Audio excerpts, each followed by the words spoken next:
জামাই ষষ্ঠী দুপুরে জামাই ষষ্ঠীর ভোজন খেতে বসে পড়েছে। জামাই, আপনার কিছু বক্তব্য আছে?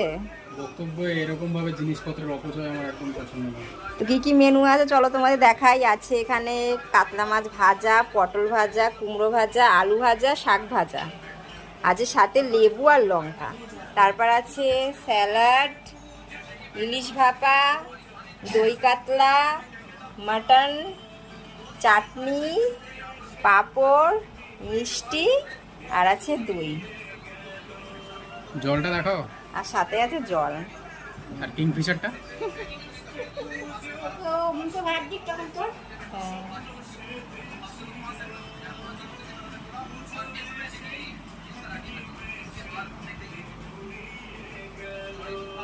চোপাটা তোমরা নিন জামাই, আপনি খাওয়া শুরু করুন।